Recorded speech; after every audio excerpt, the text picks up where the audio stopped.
বৈশ্বনাথ, আপনি শুনলেন নির্মলা সীতারামনের বক্তব্য। বিরোধীরা একজোট হয়ে বাজেটের বিরোধিতা করছে, কিন্তু তিনি বলছেন তো দেয়া তো হয়েছে, একেবারে বাংলা নাম করে বলছেন। কি বলবেন? আসলে এই বাজেটটা হলো জিরো গ্যারেন্টি জিরো ওয়ারেন্টি।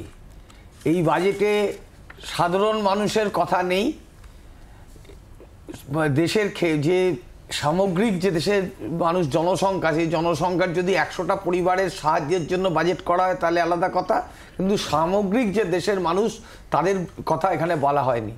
আর বাংলার মানুষ হিসাবে বলতে পারি যে বাংলাকে যেভাবে বঞ্চনা করা হয়েছে সেটাকে বাংলার মানুষ বাঙালি হিসাবে এই বিজেপি সরকারের বিরুদ্ধে সামগ্রিকভাবে সবাইকে এক হয়ে বলা উচিত।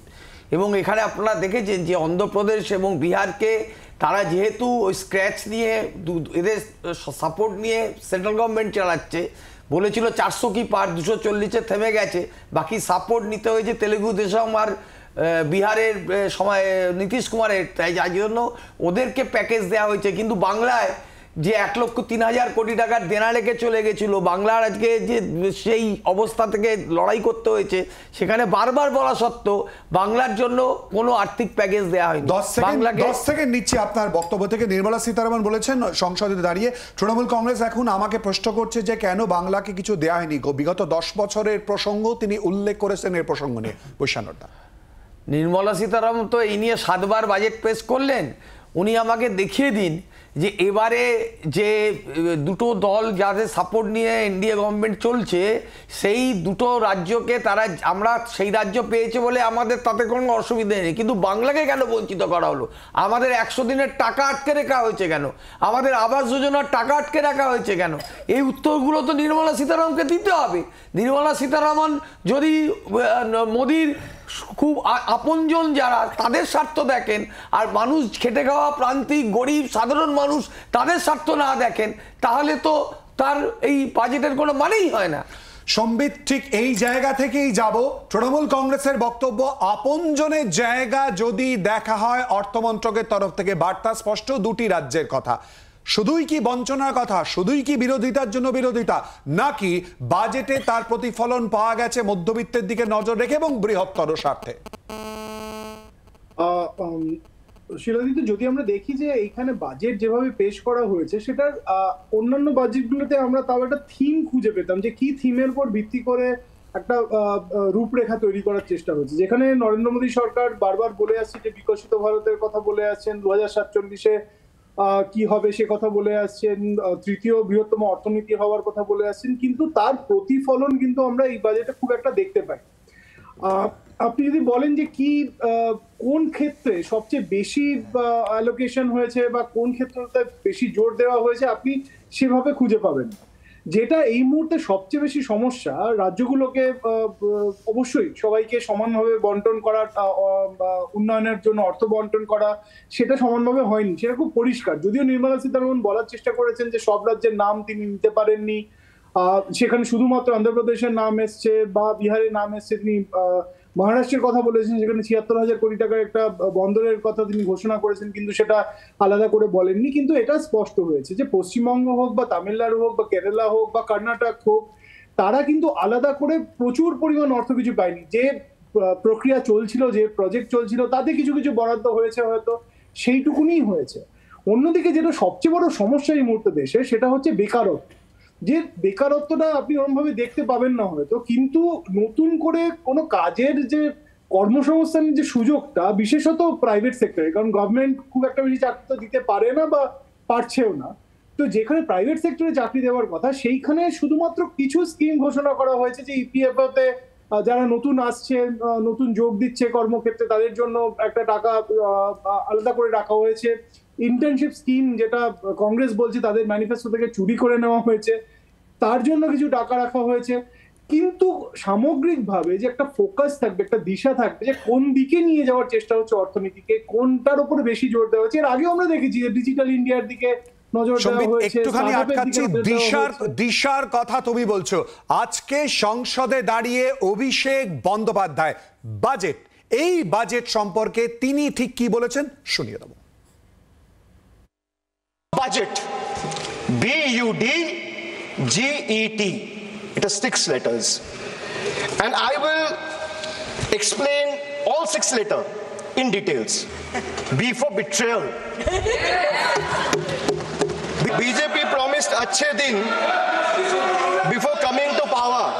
They have betrayed the citizens, they have betrayed the housewives, betrayed daily wage earners, betrayed farmers. So they betrayed the marginalized communities. They spoke about Sabka Saath, Sabka Vikas, which turned into Jo Hamare Saath, Hum Unke Saath. Ab U pe aata hu. Sir, U stand for unemployment. Sir, youth unemployment.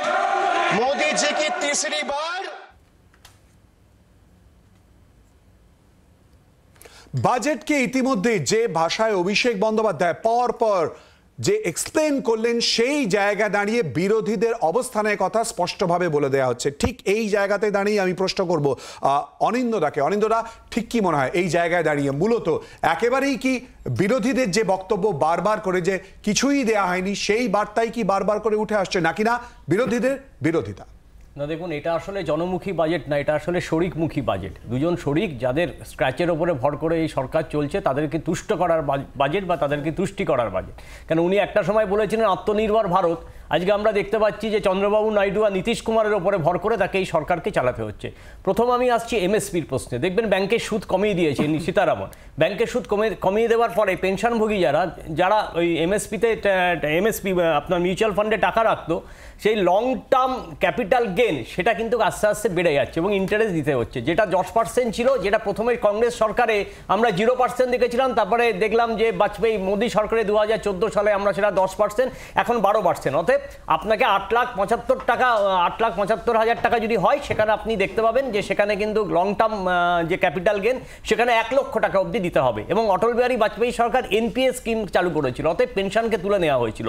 NPS স্কিমে আমরা কি দেখতাম যে employee basic pay থেকে তারা 10% দেবে আর সরকার 14% দেবে। কিন্তু আমরা কি দেখলাম, এই সরকার এবার নতুন বাজেট যিনি তৈরি করলেন সীতারামন, তিনি পুরো টাকাটাই সরকারকে আর দেবে না, এখন পুরো টাকাটাই কর্মচারীকে দিতে হবে। অতএব 14% টাকা তার মাইনে থেকে দিতে হবে। এর ফলে কি হচ্ছে, মধ্যবিত্তের উপর একটা বিরাট হামলা চলছে। হ্যাঁ, বিজেপির এখন জো হামারা সাথ হাম উনকা সাথ, এখন চন্দ্রবাবু নাইডু আর নীতিশ কুমারের সাথ এখন বিজেপি আছে।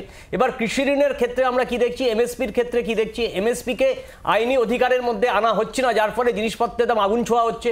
এবং কৃষি ঋণকে মুকুব করার কথা হয়েছে, কিন্তু সেটা মুকুব করা হয়নি।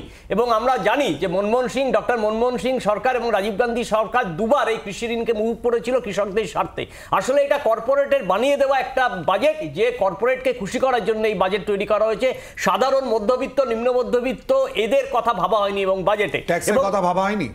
এবং না, ট্যাক্সের কথা তো প্রতি বছরই বাড়ে, এটা তো বাই ডিফল্ট, এটা যেই সরকার আসবে সেই ট্যাক্সের কথাই ভাববে। কিন্তু আপনাকে চাকরির ক্ষেত্রে দেখুন, চাকরি কিভাবে নিয়োগ হবে, সরকারি চাকরি বা বেসরকারি ক্ষেত্রে চাকরি নিয়োগ হবে, সেটা আমরা দেখতে পাচ্ছি না। তার কারণ হচ্ছে, চাকরি যদি না নিয়োগ হয়, যদি বেকারত্ব বাড়ে, তাহলে ক্রয় ক্ষমতা কমবে। ক্রয় ক্ষমতা যদি মানুষের কমে, তাহলে অর্থনীতির উপরে একটা বিরাট বড় কিন্তু প্রভাব তৈরি হবে। এবং চা শিল্পের কথা, উত্তরবঙ্গে আজকে চা শিল্প প্রতি বছরে 2 করে 3টে করে বন্ধ হয়ে যাচ্ছে। সেখানে আমরা কি দেখছি, চা শিল্পের উপরে কোনো কথা বা কোনো শব্দবন্ধ ব্যবহার করেননি সীতারামন। অতএব চা শিল্পকে না বাঁচালে, এখানে অনেক শ্রমিক আছে, এখানে অনেক কর্মচারী আছে যারা চা বাগানের উপর ভিত্তি করে যাদের সংসার চলে, তাদের কথা কিন্তু এই বাজেটে ভালো ভাবা হয়নি।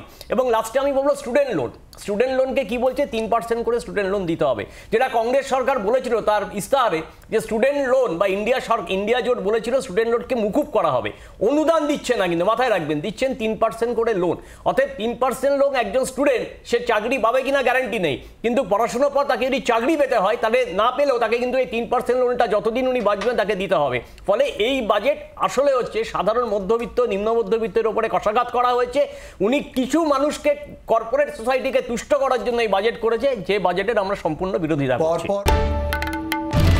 বাংলার আওয়াজ, বাঙালির আবেগ, জি 24 ঘন্টা।